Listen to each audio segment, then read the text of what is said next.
말씀은 베드로전서 1장 4절에서 7절까지 말씀입니다. First Peter 1:4-7.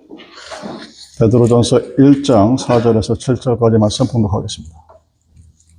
썩지 않고 더럽지 않고 쇠하지 아니하는 유업을 있게 하시나니 곧 너희를 위하여 하늘에 간직하신 것이라. 너희는 말세에 나타나기로 예비하신 구원을 얻기 위하여 믿음으로 말미암아 하나님의 능력으로 보호하심을 받았느니라. 그러므로 너희가 이제 여러 가지 시험으로 말미암아 잠깐 근심하게 되지 않을 수 없으나 오히려 크게 기뻐하는도다. 너의 믿음의 확실함은 불로 연단하여도 없어질 금보다 더 귀하여 예수 그리스도께서 나타나실 때에 칭찬과 영광과 존귀를 얻게 할 것이니라. 아멘. 사도 베드로가 당시 소아시아에 흩어져 살던 크리스찬 유대인들에게 보낸 서신이 베드로 전서입니다. 오늘날 같지 않고 당시는 로마 황제의 그리스도인에 대한 핍박이 시작되어서 그 영향이 로마 위에 소아시아에 있는 성도들에게도 미치고 있었습니다. 그리고 그로 인하여서 로마에 있었던 복음을 전하고자 하는 베드로 자신도 자신의 생명을 안전을 다짐할 수 없었던 그런 상황이었음에도 불구하고 베드로는 주님이 주신 사랑을 통하여 나그네 된 유대인들에게 격려와 위로 그리고 소망의 말씀을 전하고 있는 것이 베드로전서의 주제입니다. 1절을 보면 본도 갈라비디아 갑바도기아 아시아와 버트나에 흩어진 나그네라고 하고 있습니다. 유대인들은 나라를 잇고 각각의 뿔뻗이 흩어져 나그네 삶을 살고 있었습니다. 근데 사실 따져보면 유대인뿐만 아니라 이 세상에 사는 모든 사람들이 다 나그네라고 할 수가 있습니다. 왜냐하면 대부분 다 고향을 떠나 살고 있고 특별히 영적인 관점에서 보면 우리 영적인 고향 하늘나라를 떠나 이 땅에서 살고 있기 때문에 다 그렇게 얘기를 하고 있습니다. 만약에 인類조상인 아담과 하와가 범죄하지 않았더라면 뭐 이렇게 살 필요는 없었겠죠. 나그네로서의 인생이 아니라 그냥 에덴 동산에서 살았으면 될 텐데 우리는 그곳에서 쫓겨날 수밖에 없었습니다.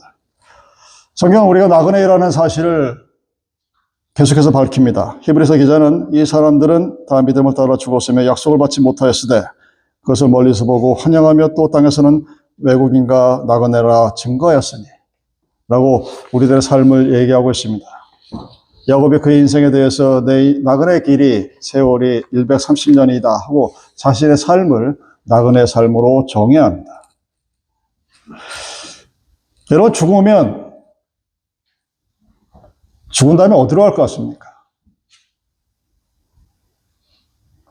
사후세계가 성경은 여러분의 성경을 주의 깊게 살펴보셨으면 느끼겠지만 성경은 사후세계에 대해서 그렇게 큰 이야기를 하지 않습니다. 왜 그럴까요? 근데 그럼에도 불구하고 우리는 소망이 있습니다. 우리가 돌아갈 고향이 있다고 크리스찬들은 믿습니다. 하나님 아버지가 계신 곳에 우리는 다시 갈 것이라는 믿음이 있습니다. 근데 그것에 대해서 성경은 자세한 얘기를 하지 않습니다. 중요한 것은 갈 곳이 있는 사람과 없는 사람들의 차이입니다.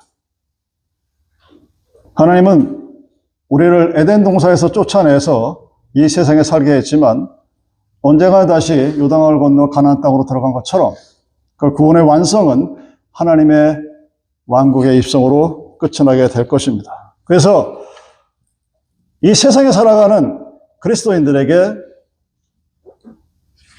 소망을 주셨습니다. 그것도 그 앞에 living hope라고 산소망이라고 굳이 형용사를 갖다 붙입니다.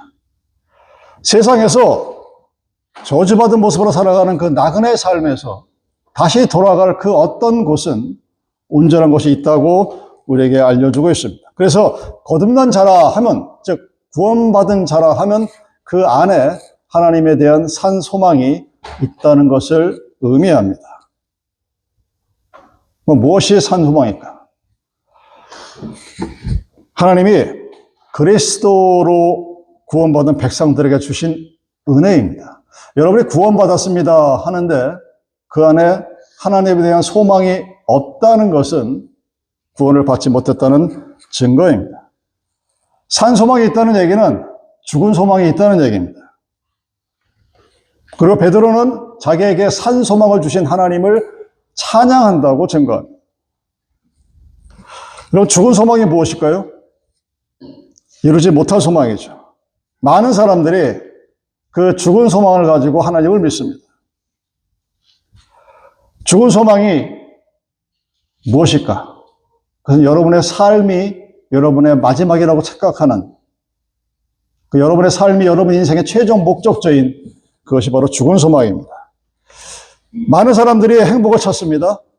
많은 사람들이 즐거워하기를 원하고 많은 사람들이 기뻐하기를 원합니다. 근데 여러분, 이 세상에서 참된 기쁨과 만족과 행복을 찾기란 정말 지난합니다. 우리는 솔로몬을 통해서 알고 있죠. 솔로몬 같은 삶을 살 수 있는 사람이 1%도 안 될 겁니다. 근데 그가 자신의 소망을, 행복을 이루었다고 얘기합니까? 아니, 자신의 인생이 흩어지는 안개 같았다. 헛되다. 이렇게 증거합니다. 여러분들이 하나님을 믿는다고 하면서 세상에서의 행복을 찾으러 달려가 보지만 행복은 그 자리에 있지 않습니다. 항상 도망갑니다. 근데 그것을 찾으러 끝없이 달려가다가 어느 순간 여러분의 육신의 장막이 흙으로 돌아가는 그 과정. 그리고 그것을 뻔히 보고서도 세상의 것 외의 것을 알지 못하는 것이 바로 인생입니다. 여러분, 육체의 쾌락 좋죠. 맛있는 거 먹고 즐겁고 재밌는 것을 보는 거 참 좋습니다. 근데 그것도 역시 죽은 소망에 불과합니다. 사도 바울이 아주 강도 있게 얘기합니다. 육체의 일은 현저하니 곧 음행과 더러운 것과 우상과 우상 숭배와 술수와 원수를 맺는 것과 분쟁과 시기와 분냄과 당 짓는 것과 불리함과 이단과 투기와 술 취함과 방탕함과 또 그와 같은 것들이라. 저는 너에게 경과 같이 경계하노니 이런 일을 하는 자들은 하나님의 유업을 받지 못할 것이요. 여러분의 행복은 맛있는 것을 먹는 것에 있지가 않습니다.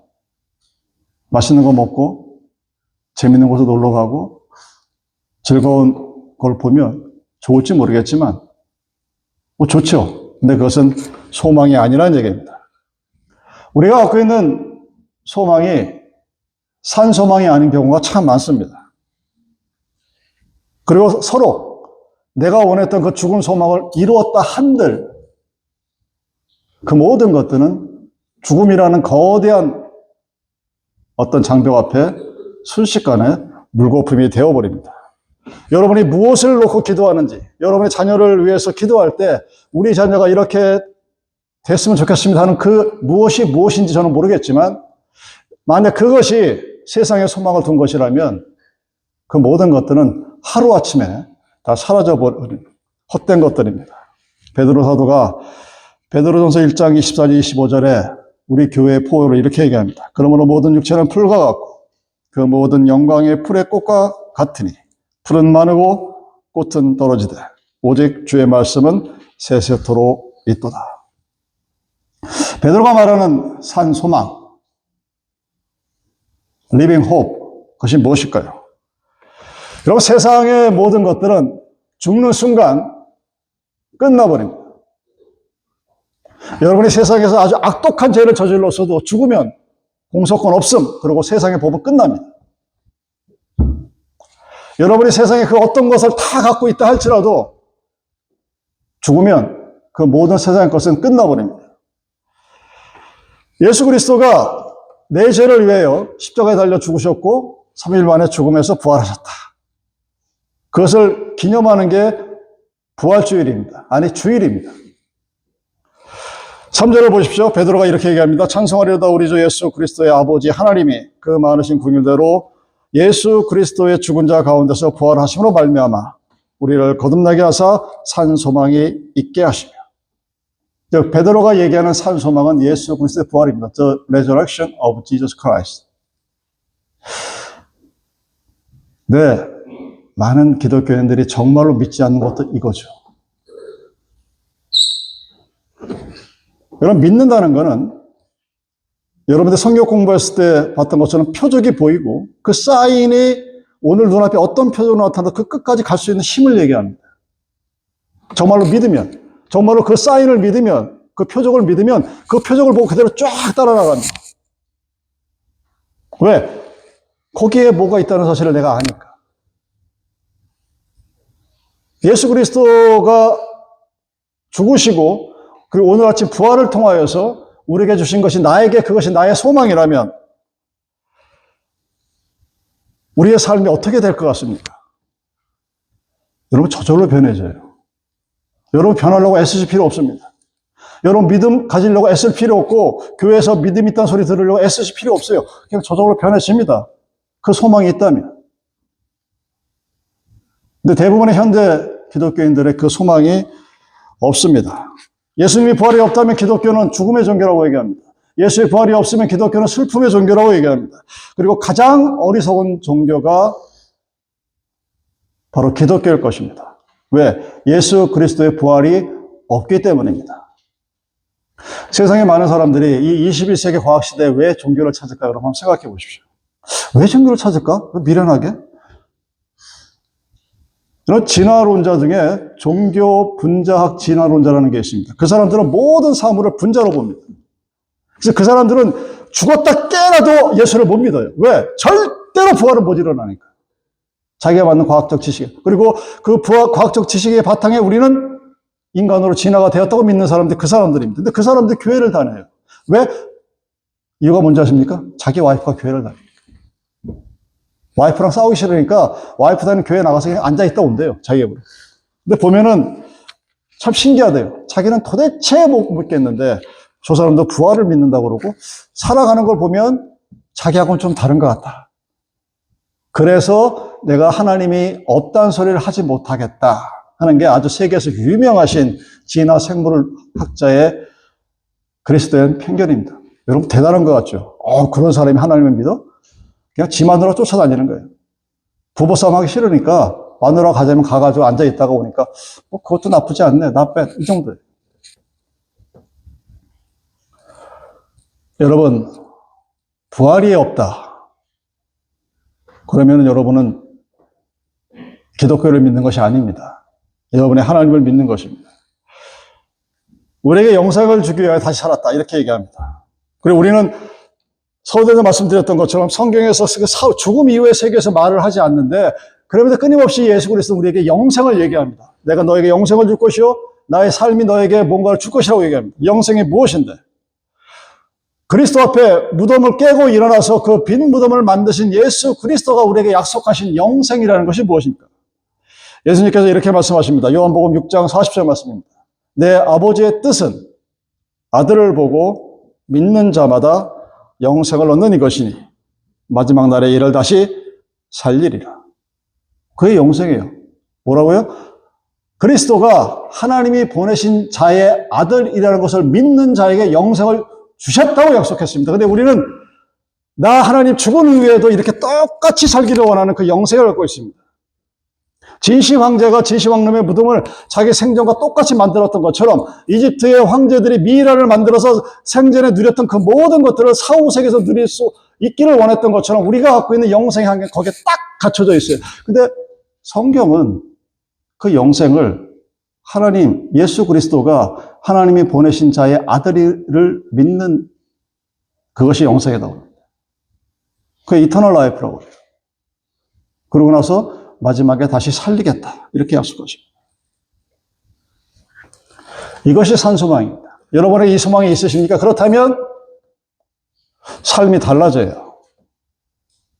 여러분이 주어진 우리는 매일매일의 오늘 하루에 어떤 손톱에 박힌 가시 때문에 슬퍼하고 괴로워합니다. 그래서 불쌍한 삶을 살아요. 그래가지고 그 나머지 것을 보지 못합니다.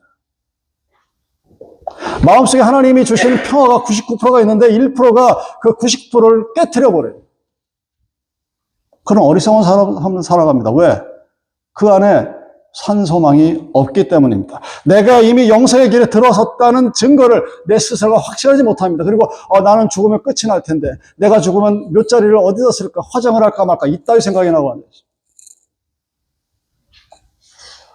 이런 산 소망은 완전하고 영원하신 하늘의 기업을 우리에게 주시는 것입니다. 4절입니다.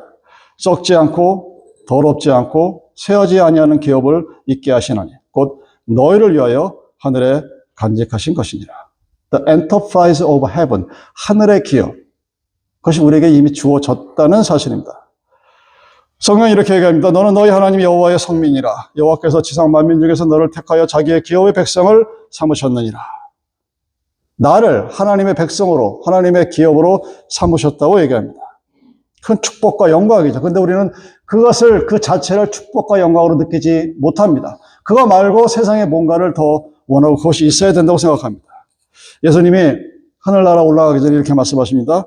너희는 마음에 근심하지 말라. 하나님을 믿으니 또 나를 믿으라. 내 아버지 집에 거할 것이 많도다. 그렇지 않으면 너에게 일렀으리라. 내가 너희를 위하여 처소를 예비하러 가나니 가서 너희를 위하여 처소를 예비하면 내가 다시 와서 너희를 내게로 영접하여 나 있는 곳에 너희도 함께 있게 하리라. 세상의 모든 것은 썩고 변하죠. 영생은 결국 하나님과 함께 있는 것입니다. 살아 계셨을 때 함께 계셨던 그 하나님이 하늘나라 가셔도 다시 우리들의 삶 이후에 함께 하겠다고 약속합니다. 세상의 모든 것들은 세월과 함께 없어지지만 하늘은 영원히 존재합니다. 그것이 소망이 있다면 우리는 어떤 삶을 살아가야 될까? 미루어 짐작할 수가 있습니다. 죽은 소망은 여러분 어느 순간 사라져요. 여러분 안 겪어보셨습니까? 어느 순간 맛있는 걸 먹고 싶을 때가 있죠. 금식하고 날 때 특히 그렇지만 평상시에도 내 몸이 막 허가 아프면 저걸 먹어야 되겠다. 그럼 반짝하고 돌아오죠. 그때 그뿐이에요. 뭔가 내 몸의 메커니즘이 완벽하게 돌아가지 않으면 끊임없이 뭔가를 계속해서 찾습니다. 우리가 어제 하루 3끼 밥 먹었다고 오늘 안 먹으면 무슨 일이 벌어집니까? 근데 끊임없이 먹어야 되는 거예요. 갈증이 끊임없이 생깁니다. 그것이 세상에 가지고 있는 한계예요. 내가 예수를 갖고 있다고 해서, 내가 예수를 믿었다고 해서 그 세상의 모든 갈증들이 사라지느냐? 그렇지 않습니다. 우리는 끊임없이 그것을 추구합니다. 그걸 욕망이라고 하죠. 그 욕망이 나쁘다는 얘기가 아닙니다. 우리는 그것을 바라보다가 정작 중요한 것을 놓치게 됩니다. 히브리서 기자가 예수님이 영원하신 분을 이렇게 설명합니다. 예수 그리스도는 어제나 오늘이라 영원토록 동일하시느니라. 이 세상의 모든 것은 다 지나갑니다. 이것이 바울의 말입니다. 지나가고 변하고 다시 오지 않습니다. 어제는 친구였는데 오늘은 원수가 되는 게 우리들의 삶의 모습입니다. 내 자식인데 때로는 원수보다 더 심한 게 내 자식의 모습이에요. 그런 모습 속을 살아가면서 그런 상황 속에서 변치 않고 사랑할 수 있고 기댈 수 있는 유일한 대상이 바로 예수 그리스도라는 사실입니다. 여러분이 여러분의 소망을 내 자녀와 내 가족에게 두고 살아가면 언젠가 그 사람들이 여러분의 원수가 됩니다. 내가 가장 사랑하는 자녀가 나에게 가장 아픈 말들을 해요. 드라마 얘기해서 좀 그렇긴 한데 넷플릭스에서 폭삭수고소다라는 제주도 방언 정말 수고하셨습니다라는 얘기를 합니다. 거기에 나온 그 1950년대부터 지금까지 세계를 쫙 들여다보면 세대가 겹치죠. 가장 심하고 악독한 말을 하는 사이가 누구냐? 부자관계, 모녀관계가 가장 악독한 말고 가장 심한 말을 해야 돼요. 아이가 엄마에게 가장 심한 소리를 하고 엄마가 아이에게 가장 심한 소리를 합니다. 그리고 서로가 서로에게 그 상처가 눌려 있어요. 드라마가 그것을 얘기합니다. 그래서 많은 사람들이 그 드라마 보면서 울어요. 왜? 자기가 옛날에 그랬으니까. 자기가 엄마 아빠 살아계실 때 그 엄마 아빠의 수고로움으로 막 해야 됐거든요. 자기가 이제 부모가 돼보니까 자기 자식이 자기한테 막 그렇게 해야 되니까. 인생에 더 없음을 그때 가서 느끼는 겁니다. 왜 그런 일이 벌어질까? 우리는 크리스찬임에도 불구하고 왜? 나의 소망이, 나의 기쁨이, 나의 행복이 하나님께 있지 않냐고 그 사람들에게 있기 때문입니다.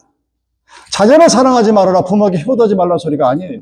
여러분의 삶의 소망과 마지막과 처음과 끝이 내가 나의 가족에 있는 그 모든 소망의 결과가 어디로부터 출발하는가를 보라는 얘기예요. 그래서 내 소망이 예수 그리스도께 있으면 내 와이프가, 내 자녀가 내 눈에 차지 않아도 슬프지는 않아요. 그냥 놓고 기도해야 되겠구나, 그런 생각이 듭니다. 여러분이 산 소망이 있으면 우리에겐 영원한 구원이 있습니다.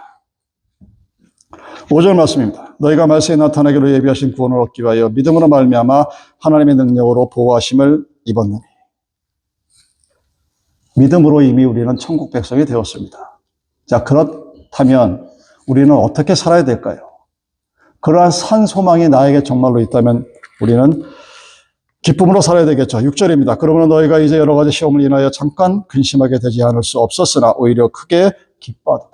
근심할 수 있습니다. 우리는 육신을 가진 인간이기 때문에 속상해할 수 있습니다. 아파할 수 있습니다. 그러나 그것이 오히려 우리를 기뻐하게 하는 하나님의 이유는 언젠가 우리가 주님 앞에 섰을 때 우리에게 주어질 하나님의 상급을 바라보기 때문입니다.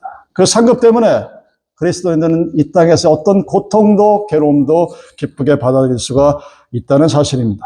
왜냐하면 세상의 환난과 고통과 괴로움은 어느 순간 지나가 없어져 버리기 때문입니다. 근데 하늘의 상급은 그렇지가 않죠. 예수님께서 내가 이렇게 말씀하십니다. 내가 이것을 너에게 이름은 내 기쁨이 너희 안에서 너희 기쁨을 충만하게 하려 함이니라. 내 안에 그리스도의 기쁨이 있을 때 세상의 혼란 고통을 능히 이길 수 있다는 사실입니다. 그래서 우리는 기뻐하는 겁니다. 스스로 기뻐하려고 노력해서 기뻐하는 것이 아니라 내 안에 계신 성령의 기쁨이 나로 하여금 기뻐하게 하시기 때문입니다. 예수님이 이렇게 얘기합니다. 나를 인하여 너희를 욕하고 핍박하고 거짓서 너희를 거스려 모든 악한 말을 할 때에는 너에게 복이 있나니 기뻐하고 즐거워하라. 하늘에서 너희의 상이 큽니다. 마태복음 5장 11절. 그래서 우리 산소망을 가진 그리스도인들은 거룩하고 경건한 삶을 살 수가 있습니다. 근신한 삶을 살 수가 있습니다. 하나님의 아들 예수가 나를 위하여 대신 죽으셨다. 여러분의 삶에서 나를 위해 대신 죽어줄 사람은 없습니다. 하나님께서 내가 거룩하니 너희도 거룩하라 라고 말씀하십니다. 그래서 우리는 거룩한 삶을 살아야 됩니다. 거룩한 삶은 무엇입니까? 근본적으로 구별된다는 뜻이죠. 무엇과 구별됩니까? 세상과 구별된 삶을 사는 겁니다. 그래서 교회는 세상과 달라야 되고 교회가 세상의 것을 추구하는 이상 그것은 이미 교회가 아니라 세상의 교회로 전락되고 맙니다. 하나님의 교회는 하나님이 우리에게 주시는 하나님만이 줄 수 있는 기쁨과 소망으로 이 땅에 존재해야 합니다. 그래서 그 다른 것으로 거룩함을 이 땅에 보여줘야 한다는 사실입니다. 산소망이 있으면 여러분 사랑할 수 있습니다. 22절을 보십시오. 너희가 진리를 순종함으로 너희 영혼을 깨끗하게 하여 거짓이 없이 형제를 사랑하게 이르렀으니 마음으로 뜨겁게 피차 사랑하라. 여러분 이 세상은 저도 많이 살지도 못했지만 꼴보기 싫은 사람도 많죠. 그리고 내 스타일이 안 맞으면 뭐 싫은 거니까. 근데 굳이 뭐 비교할 필요까지는 없어요, 그냥. 저런 사람도 있나 보다. 그러고 지나가야 됩니다. 왜? 이유는 뭔지 아십니까? 미워하고 남 헐뜯으며 살아가기에는 인생이 너무 짧습니다. 한번 몇천 년 내가 산다면 뭐 한 몇 년 그럴지 모르겠는데 너무 짧아요. 남 욕하고 남 헐뜯고 미워하고 시기하고 질투하고 살아가기에는 인생이 너무 짧습니다. 얼마나 오래 산다고? 여러분도 앞으로 얼마나 더 오래 사실 것 같습니까? 여러분이 앞으로 얼마나 더 건강하게 살 수 있을 것 같습니까? 여러분이 미래 건강을 놓고 기도하십니까? 딱 한 가지만 놓고 기도하시면 돼요. 하나님, 내가 내 다리로 걸어 다니고, 내가 내 손으로 밥 먹을 수 있고, 내가 내 발로 화장실 갈 수 있게 죽을 때까지만 그렇게만 해주십시오. 그럼 건강한 거예요. 여러분 부모의 모습을 보면서 그런 느낌이 안 듭니까? 세상은 너무 금세 지나갑니다. 우리에게 주어진 육신의 시간은 그렇게 많지가 않아요. 짧습니다. 어느 순간 다 지나가 버립니다. 남는 건 내 늙은 몸뚱아리 하나밖에 안 남습니다. 근데 무엇을 욕하고 미워하고 시기하고 질투하고 왜 그러고 살아갑니까? 하나님을 믿는다면서, 산소망이 있다면서, 구원의 확신이 있다면서. 여러분 마음에 미움이 남아있고, 미울 수 있죠. 꼭 사람 믿는데. 그 얘기는 나에게 구원의 확신과 하나님에 대한 산소망이 없다는 증거입니다. 왜?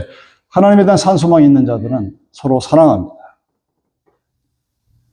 이 세상의 모든 것이 잠시 잠깐 순식간에 지나가므로 서로 사랑하되 피차 뜨겁게 사랑하라고 베드로가 부활의 아침에 우리에게 권면하고 있는 것입니다.